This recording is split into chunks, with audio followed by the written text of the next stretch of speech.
Olá, queridos, estamos de volta no nosso canal e hoje eu estou muito feliz porque nós estamos fazendo algo diferente. Eu tenho uma grande amiga aqui comigo, a doutora Ana Cláudia Schetzler. Falei certo, né, Aninha? Falei. A Aninha, uma grande amiga. Ana, obrigada, viu, por você ter aceito o meu convite. E eu Prazer tenho... é meu, Lívia. A Ana, ela está lá nos Estados Unidos, eu estou aqui no Brasil, e então é muito legal ter essa possibilidade, né, de estarmos conversando agora. Então, eu tenho um e-book chamado No Divã do Dentista, e o tema desse livro é não antecipar o sofrimento, porque não sabemos o que vai acontecer, né? E um dos capítulos, né, eu falo sobre o hábito. E aí eu entrei em contato com a Ana e pedi ajuda, e aí perguntei para ela, Ana, como que a gente modifica um hábito, né? E aí a Ana, né, com toda a maestria, né, na área dela, né, ela começou a me explicar várias coisas, e aí eu pensei, um dia nós vamos fazer um vídeo para a Ana estar falando sobre isso, né? Então, Ana, fica à vontade, tá? Compartilhe o que está no seu coração. Obrigada, Lilian. Muito obrigada pelo convite. Eu estou muito honrada de fazer parte do seu canal e muito feliz em poder compartilhar um pouco sobre a renovação da mente no que diz respeito à formação de hábitos, né? E para começar, eu gostaria de ler a palavra de Deus em Romanos, no capítulo 12, versículo 2. Romanos 12, 2 diz: não se amoldem ao padrão deste mundo, mas transformem-se pela renovação da sua mente, para que sejam capazes de experimentar e comprovar a boa, agradável e perfeita vontade de Deus. Então, esse versículo me faz pensar que normalmente nós associamos o conceito de renovação da mente com leitura da Bíblia, né? Ler a Bíblia, sem dúvida, é fundamental. Mas quando nós queremos mudar um hábito através da renovação da mente, nós vamos ver que se trata de um processo. E esse processo envolve escolhas e ações intencionais da nossa parte. Além, claro, da leitura da Bíblia. E é desse processo que eu vou falar um pouquinho e tentar explicar. É engraçado, né, que quando você examina a palavra de Deus, quando Deus pede para a gente fazer algo, no caso, nós vamos falar sobre renovar a mente, né? Ele nos dá o comando, mas ao mesmo tempo ele nos equipa para desempenhar esse comando, né? Então nós vamos dar uma olhada no que acontece a nível cerebral, no que diz respeito à renovação da mente. As células cerebrais, elas são chamadas neurônios. E os neurônios, eles não se tocam. A comunicação entre os neurônios, ela é feita através de compostos químicos, que são chamados neurotransmissores. Esses neurotransmissores, eles são os responsáveis pela criação de padrões cerebrais. E é dessa forma que aprendemos os vários comportamentos. E também é dessa forma que criamos os hábitos, sejam eles bons ou ruins. Existe um termo científico, neuroplasticidade. Esse é o termo usado para explicar a renovação da mente. A neuroplasticidade é a capacidade do cérebro de se reestruturar com a prática, com a repetição e com o treinamento, criando novas sinapses, ou seja, novas conexões entre os neurônios. Quando nós criamos um hábito, dentro do nosso cérebro é criado o que a gente chama de uma via neuronal. A passagem de estímulo de um neurônio para o outro, que é feita através dos neurotransmissores, percorrendo um determinado caminho, resulta em uma ação ou um pensamento. E a repetição dessa ação ou desse pensamento ao longo do tempo vai solidificando essa via neuronal dentro do cérebro e vai criando hábito. Né? Então, a gente pode pensar na via neuronal como se fossem estradas. A primeira vez que você tem um estímulo que resulta numa ação ou num pensamento, Esse estímulo, ele passa de um neurônio para o outro através dos neurotransmissores. E isso cria, na primeira vez que você faz, como se fosse uma trilha tênue a princípio, que é a via neuronal. Mas à medida que você tem o estímulo de novo e repete essa ação ou esse pensamento, ou seja, à medida que você percorre essa trilha várias vezes ao longo do tempo, ela vai se solidificando. Ela vai se tornando mais evidente, mais fácil de encontrar e percorrer. Quanto mais você caminha por essa estrada, mais fácil fica de achar esse caminho, né? Quanto mais você pratica uma ação, mais fácil fica de repeti-la. Pensa quando você aprendeu a andar de bicicleta, né? Como criança. Quanto mais você tentou, aí um dia você pegou, aprendeu, e aí você não esqueceu mais, né? E assim é que nasce o hábito. Então, esses caminhos, ou seja, essas vias neuronais, elas são mediadas por um neurotransmissor que a gente chama de acetilcolina. Quando o hábito está enraizado, a gente realiza essas ações e esses pensamentos mesmo sem pensar. Você não tem que pensar como é que você faz para andar de bicicleta hoje, se você já aprendeu quando criança, né? Você pega a bicicleta e sabe exatamente o que fazer. E essas ações são feitas praticamente de forma involuntária, né? Agora, a quebra de um hábito, porém, vai requerer uma escolha consciente da nossa parte. A mudança de hábito sempre começa com o nosso querer. O nosso querer é que vai dirigir os nossos pensamentos e as nossas ações. Então, a quebra de um hábito ruim, o ideal é que ela seja substituída pela construção de um hábito bom no seu lugar. Né? Então, vamos dar um exemplo. Vamos dizer que eu quero parar de roer as unhas. Né? Cada vez que eu penso em roer as unhas, eu tenho que fazer uma escolha consciente para não roê-las. E vamos dizer que para me distrair, quando eu penso em roer as unhas, eu rejeito a urgência e eu escolho tomar um copo d'água ao invés de roer as unhas. Né? Agora eu tenho uma nova escolha, ou seja, de tomar um copo d'água. Então, toda vez que eu tenho essa urgência, eu digo não a roer as unhas e eu escolho beber um copo d'água. O que eu fiz no meu cérebro? Eu criei um novo caminho. O estímulo é o mesmo, vontade de roer as unhas. Mas por causa da minha escolha consciente de não fazê-lo e de beber água ao invés, eu vou ter um resultado diferente. Ou seja, no meu cérebro, eu comecei a percorrer, eu percorri uma via que vinha para cá, acabava comigo roendo as unhas. Eu tenho o mesmo estímulo, agora eu chego na metade aqui e ao invés de roer, eu tomo um copo d'água. Eu acabei criando uma nova via no meu cérebro. Até aqui pode ser que eu não tenha compartilhado muita novidade, mas para explicar a genialidade de Deus nesse processo, a gente vai precisar olhar o que está acontecendo no nosso cérebro a nível bioquímico e molecular.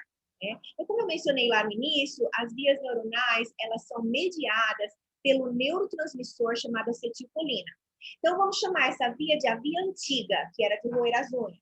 Ela é mediada pela acetilcolina. Agora que eu construí uma via nova, que consiste em rejeitar roer unhas, tomar água ao invés, quando eu escolho essa via nova de tomar água, ao longo dos dias e das semanas, o meu cérebro ele percebe, peraí, teve uma mudança aqui, né, de comportamento. E o cérebro começa a produzir um outro transmissor chamado GABA. GABA significa ácido gama-amino butírico. E o GABA, ele age como bloqueador da sinapse da via antiga, que nos levava a roer unha. E uma nova via agora é criada, que nos leva a tomar água. Essa nova via, ela é tênue no início, como uma trilha, mas ela vai ficando mais forte à medida que a gente passa por ela várias vezes. O GABA, a gente pode dizer, eu gosto de falar que ele é o neurotransmissor que o Senhor criou para possibilitar e facilitar a renovação da mente. Agora, como a gente tem livre-arbítrio, a escolha de qual caminho trilhar ainda depende de nós, né? Mas à medida que escolhemos o caminho da virtude, o o nosso cérebro nos ajuda bioquimicamente, passando a produzir o GABA, que vai bloquear a via antiga que nos levava ao mau hábito. Claramente, o processo se aplica ao caso do pecado, né? Então, roer as unhas é só um mau hábito. Mas e se a gente estiver lutando com um certo pecado? Quebrar o hábito de pecar funciona da mesma forma, né? E o que eu quero enfatizar aqui, eu acho muito importante isso, é o fato de que o GABA, ele só começa a ser produzido no nosso cérebro depois que nós começamos a rejeitar o mau hábito e escolher um caminho diferente. Certo. Por isso é que no início eu falei, ler a Bíblia, sem dúvida, é o primeiro passo e é muito importante. Mas no caso de quebrar maus hábitos ou pecados, as nossas ações, as nossas escolhas são fundamentais para uma mudança efetiva. Então, Deus já preparou tudo e Ele nos equipou perfeitamente para conseguirmos superar um mau hábito ou deixar um pecado. Mas o livre-arbítrio, que é a base do amor incondicional do Senhor por nós, requer uma ação da nossa parte. Nós somos livres para escolher a via que queremos, mas se escolhermos a via da virtude, o Senhor já preparou o nosso cérebro para produzir o GABA cada vez que escolhemos essa via alternativa. E o GABA, cuja função específica é bloquear aquela via antiga, com o tempo, ele vai tornando essa via alternativa mais fácil de ser escolhida por nós. E a nossa mente é renovada dessa forma, para a glória do Senhor. Glória a Deus. Ana, nossa, como é precioso. Eu espero que a explicação não tenha sido muito rápida, mas eu queria fazer uma consideração final. Eu acho que cada vez que eu explico isso, eu não quero correr o risco de fazer tudo parecer muito fácil, né? E, ao mesmo tempo, eu quero deixar uma nota de encorajamento. Que muitas vezes, né, Lilian, quando a gente está lutando com um pecado que está profundamente enraizado na nossa vida, esse processo da renovação da mente pode levar tempo, né? Deus sabe disso. Sim. Ele não espera a perfeição da nossa parte, né? Verdade. Mas como o livre-arbítrio está envolvido, muitas vezes escolhemos a via virtuosa vários dias em seguida.